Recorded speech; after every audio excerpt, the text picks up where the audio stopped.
जी अस्सलाम वालेकुम व्यूअर्स, इमरान शाहिद बात कर रहा हूँ प्रॉपर्टी कलेक्शन के प्लेटफॉर्म से। उम्मीद करता हूँ आप सब खैर वाफियत से होंगे। व्यूअर्स, रमज़ान गुजर चुका है।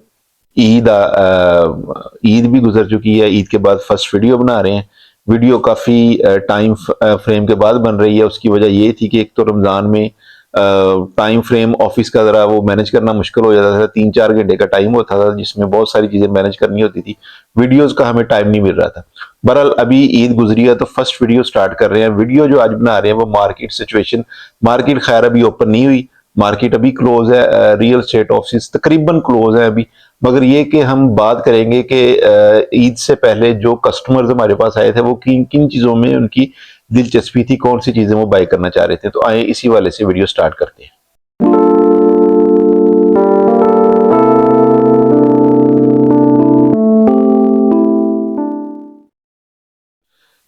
जी व्यूअर्स, मार्केट की सूरत हाल जो रमज़ान में ओवरऑल अगर हम पीछे भी चले जाएं, 3-4 रमज़ान पीछे चले जाएं या उससे भी पहले चले जाएं, रमज़ान में बेसिकली जो काम होता है वो बहुत स्लो हो जाता है काम।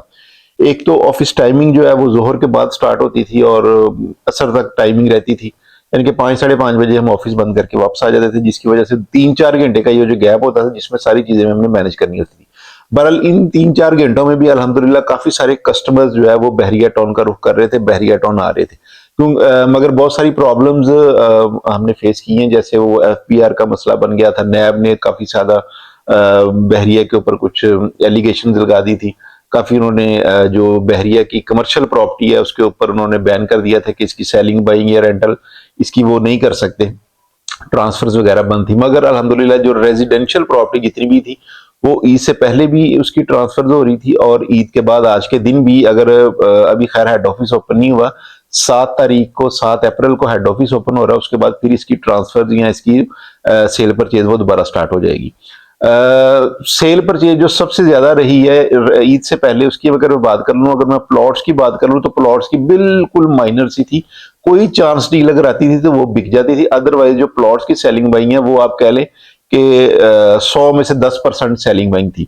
इसी तरह अगर बिल्ड प्रॉपर्टी की अगर मैं बात करूं, बिल्ड प्रॉपर्टी का बहुत अच्छा कस्टमर था। आप कह लें कि पूरा रमजान मेरे ख्याल में अगर डेली बेसिस पे भी हमारे पास कस्टमर आता था ना तो वो अराउंड वो 90% जो था वो कस्टमर वो बिल्ड प्रॉपर्टी का था। क्योंकि बिल्ड प्रॉपर्टी कस्टमर्स जो है वो ज्यादा उसके ऊपर दिलचस्पी कर रहे थे और उसी की ज्यादा सेलिंग बाइंग हो रही थी। अच्छा, बिल्ड प्रॉपर्टी में भी 2-3 ऑप्शंस थी। उसमें जो आप कह लें कि बजट का अगर मैं देखूँ, एक माइनर बजट किसी के पास अगर 1.5 करोड़ रुपए है, 1.5 करोड़ में 3-4 ऑप्शन आ जाती हैं। 1.5 करोड़ के बजट में आपको प्रीसेंट 27 में भी मिल जाता है 235 गज का विला। प्रीसेंट 31 में कोई इससे कम पैसों में मिल जाता है। इसके अलावा अली ब्लॉक जो है उसके अंदर आपको कोई 1 करोड़ 35-40 लाख से स्टार्ट हो जाता है विला और 1 60-65 तक जाता है। डिपेंड करता है कंस्ट्रक्शन पे, डिपेंड करता है लोकेशन पे। अली ब्लॉक प्रीसेंट बहुत बड़ा है। अलग अलग कैटेगरीज है इसमें, अलग अलग इसमें ऑप्शंस हैं, अलग अलग इसमें कंस्ट्रक्शन है, अलग अलग इसके ऊपर जो मटेरियल यूज हुआ, यानी कि बहुत सारी ऑप्शंस है अली ब्लॉक पे आपको देखने में मिलती है। यानी कि आप कह लें कि इतना ह्यूज गैप आ जाता है कि आपको 1 करोड़ 30 लाख रुपए का विला मिलता है और 1 करोड़ 70-75-80 लाख रुपए तक विला जाता है। ये सिर्फ लोकेशन पर डिपेंड करता है या कंस्ट्रक्शन पर डिपेंड करता है।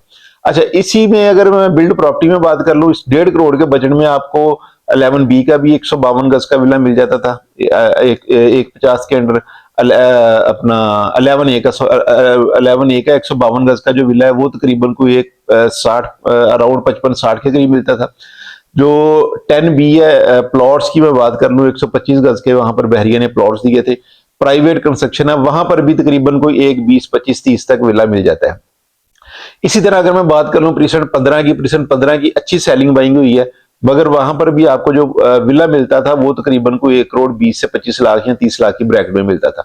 अच्छा, इन सब को अगर हम इनका कंपैरिजन करें कि सबसे ज्यादा सेलिंग बाइंग किस चीज की हुई है तो वो उसको फर्स्ट नंबर पे जो आ रहा है वो अली ब्लॉक ही आ रहा है। अली ब्लॉक की ही सबसे ज्यादा सेलिंग बाइंग हुई है। यानी कि आप कह लें कि हमारे पास जो 100 में से अगर 90 कस्टमर बिल्ड प्रॉपर्टी का आ रहा था तो उसमें से आप कह लें कि 80-85 कस्टमर जो था वो अली ब्लॉक का कस्टमर था। बाकी जो कस्टमर थे 10% या 15% आप कह लें वो अलग अलग प्रीसेंट्स में डिवाइड हो जाते थे। अली ब्लॉक के बाद अगर नंबर आता है तो वो प्रीसेंट 27 के जो 235 गज के विला है इनका नंबर आता है। अली ब्लॉक में काफी सारी ऑप्शन थी। रेट मैंने आपको उसका बता दिया है कि प्लॉट्स जो इस वक्त मिल रहा है वहां पर वो तकरीबन कोई आपको 45 लाख में भी मिल जाएगा, 50 लाख में भी मिल जाएगा, 55 लाख में भी मिल जाएगा, 60 लाख में भी मिल जाएगा। अगर आप उसके ऊपर कंस्ट्रक्शन भी करवाना चाह रहे हैं तो अराउंड आपकी 1 करोड़, 1 करोड़ 5 या 10 लाख में कंस्ट्रक्शन हो जाती है। वही आपको तकरीबन कोई 150, 55, 60 तक पड़ जाता है अली ब्लॉक का।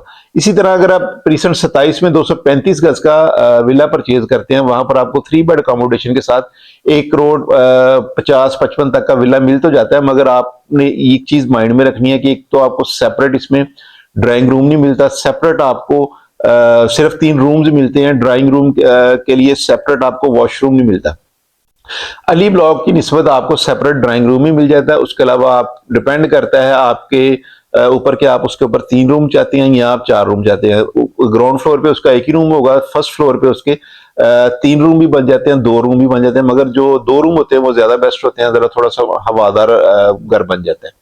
तो यानी कि आप कह सकते हैं कि अली ब्लॉक जो है उसको हम फर्स्ट नंबर पे रखते हैं। सबसे ज्यादा सेलिंग बाइंग उसी की ईद से पहले हुई है, और उसमें बहुत सारी ऐसी चीजें हैं जो हमारे पास सेल पर मौजूद भी हैं। अली ब्लॉक में भी है, प्रीसेंट 27 में भी है, प्रीसेंट 31 में भी है। 10B में 125 गज के हमारे बहुत सारी ऑप्शन पड़ी हुई है। प्रीसेंट 15 की बहुत सारी ऑप्शन पड़ी हुई हैं। यानी कि ये वो प्रीसेंट्स हैं जो आपको 1.5 करोड़ से कम पैसों में आपको 125 गज का घर मिल जाता है।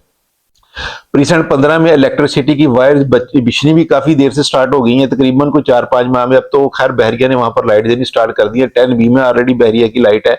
अली ब्लॉक में तो काफी देर से वहां पर लाइट दी हुई है। अली ब्लॉक में इन्होंने रिसेंटली रमजान में मॉस्क भी ऑपरेशनल कर दिया। अब वहां पर आप नमाज के लिए भी जा सकते हैं। ऑलरेडी वहां पर पार्क बना हुआ है, ऑलरेडी वहां पर स्पोर्ट्स कम्प्लेक्स बना हुआ है।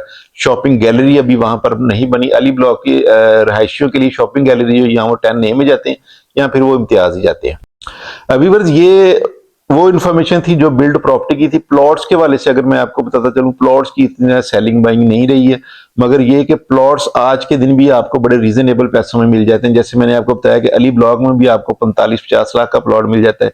इसी तरह अली ब्लॉक के बिल्कुल अपोजिट प्रीसेंट 14-15 है, वहां पर आपको तकरीबन कोई 40 लाख के करीब अच्छा प्लॉट मिल जाता है। प्रीसेंट 27 में आपको 35 लाख का भी अच्छा प्लॉट मिल जाएगा। यानी कि मल्टीपल ऑप्शन है जो आपके बजट में इस वक्त आपको मिल रही हैं बहरिया टाउन कराची में।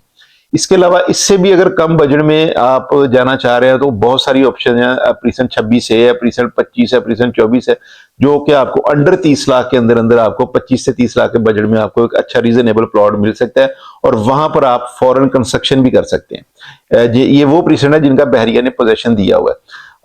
बाकी व्यूअर्स, ये प्लॉट्स के वाले से या बहरिया प्रॉपर्टीज, कोई भी बहरिया की बिल्ड प्रॉपर्टी या हो या कमर्शियल प्रॉपर्टी हो, इस वाले से आप अपनी कोई असेसमेंट लेना चाह रहे हो, अपनी चीज बेचना चाह रहे हो या कुछ सेल करना चाह रहे हो या लेना चाह रहे हो, तो आप स्क्रीन पर दिए गए नंबर पर रब्ता कर सकते हैं। अपना बहुत सारा ख्याल रखिएगा। अल्लाह हाफिज।